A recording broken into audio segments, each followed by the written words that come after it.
विपक्ष के अंदर आज इन्होंने मनीष सिसोदिया को जेल भेज दिया, संजय सिंह को जेल भेज दिया, सत्येंद्र जैन को जेल भेज दिया, केजरीवाल को जेल भेज दिया, हेमंत सोरेन को जेल भेज दिया, ममता दीदी के कई मंत्रियों को जेल भेज दिया, स्टालिन के कई मंत्रियों को जेल भेज दिया, केरला के सीएम के पीछे पड़े हैं। अगर ये चुनाव जीत गए, मेरे से लिखवा लो एफिडेविट के ऊपर, थोड़े दिन के बाद ममता दीदी जेल में होंगी, तेजस्वी यादव जेल में होगा, स्टालिन साहब जेल के अंदर होंगे, पिनरई विजयन जेल के अंदर होंगे, उद्धव ठाकरे जेल के अंदर होंगे, जितने विपक्ष के नेता ये सारे जेल के अंदर होंगे।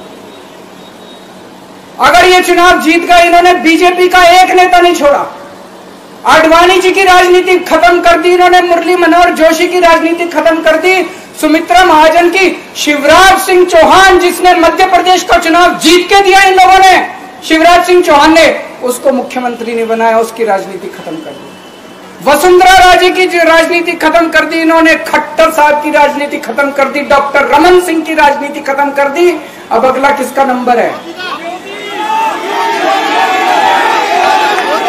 योगी आदित्यनाथ। अगर ये चुनाव जीत गए, मेरे से लिखवा लो, 2 महीने के अंदर उत्तर प्रदेश का मुख्यमंत्री बदल देंगे योगी। प्रधानमंत्री जी कह रहे हैं मैं भ्रष्टाचार से लड़ रहा हूं। देश के सबसे बड़े चोर, उचक्के और डकैतों को उन्होंने अपनी पार्टी में शामिल कर लिया।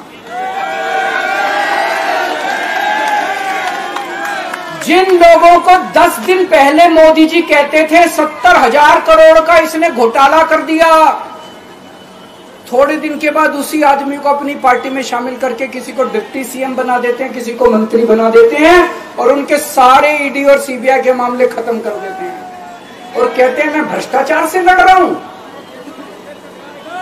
मैं मोदी जी को कहना चाहता हूं, भ्रष्टाचार से अगर लड़ाई लड़नी है तो केजरीवाल से सीखो।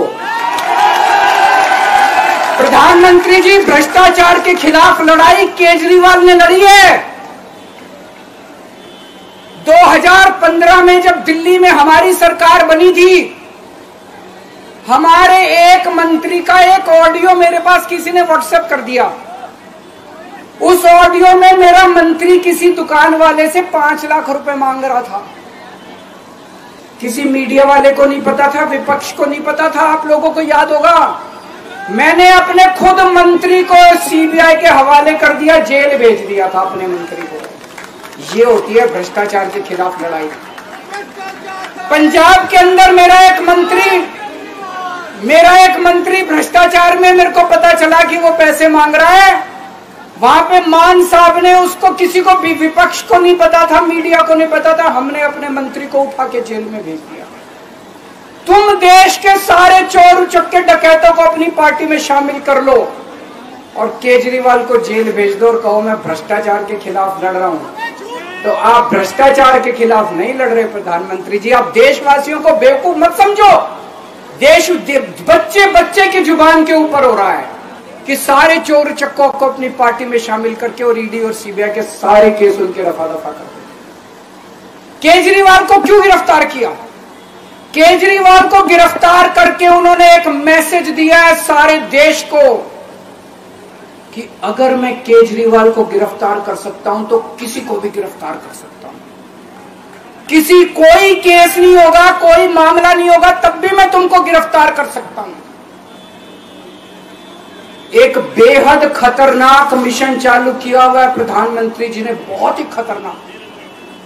देशवासियों को यह समझने की, अब जब मैं बोलने जा रहा हूं, समझने की जरूरत है। उस मिशन का नाम है वन नेशन वन लीडर। देश के सारे नेताओं को खत्म करना चाहते हैं मोदी जी और इसको 2 स्तर के ऊपर इस मिशन को चला रहे हैं। जितने विपक्ष के नेता हैं उनको जेल भेजेंगे और जितने बीजेपी के नेता हैं उनको सबको निपटा देंगे, उनकी राजनीति खत्म करते जाएंगे, उनको सबको निपटाते जाएंगे। विपक्ष के अंदर आज इन्होंने मनीष सिसोदिया को जेल भेज दिया, संजय सिंह को जेल भेज दिया, सत्येंद्र जैन को जेल भेज दिया, केजरीवाल को जेल भेज दिया, हेमंत सोरेन को जेल भेज दिया, ममता दीदी के कई मंत्रियों को जेल भेज दिया, स्टालिन के कई मंत्रियों को जेल भेज दिया, केरला के सीएम के पीछे पड़े हैं। अगर ये चुनाव जीत गए, मेरे से लिखवा लो एफिडेविट के ऊपर, थोड़े दिन के बाद ममता दीदी जेल में होंगी, तेजस्वी यादव जेल में होगा, स्टालिन साहब जेल के अंदर होंगे, पिनरई विजयन जेल के अंदर होंगे, उद्धव ठाकरे जेल के अंदर होंगे, जितने विपक्ष के नेता ये सारे जेल के अंदर होंगे। अगर ये चुनाव जीत गए, इन्होंने बीजेपी का एक नेता नहीं छोड़ा। आडवाणी जी की राजनीति खत्म कर दी इन्होंने, मुरली मनोहर जोशी की राजनीति खत्म कर दी, सुमित्रा महाजन की, शिवराज सिंह चौहान जिसने मध्य प्रदेश का चुनाव जीत के दिया इन लोगों ने, शिवराज सिंह चौहान ने उसको मुख्यमंत्री नहीं बनाया, उसकी राजनीति खत्म कर दी। वसुंधरा राजे की राजनीति खत्म कर दी इन्होंने, खट्टर साहब की राजनीति खत्म कर दी, डॉक्टर रमन सिंह की राजनीति खत्म कर दी। अब अगला किसका नंबर है? योगी आदित्यनाथ। अगर ये चुनाव जीत गए, मेरे से लिखवा लो, 2 महीने के अंदर उत्तर प्रदेश का मुख्यमंत्री बदल देंगे। योगी आदित्यनाथ की राजनीति खत्म करेंगे, उनको भी निपटा देंगे। यही तानाशाही है दोस्तों।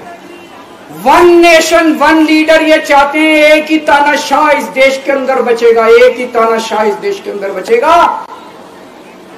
हमारा देश बहुत महान है, 4000 5000 साल पुराना हमारा देश है।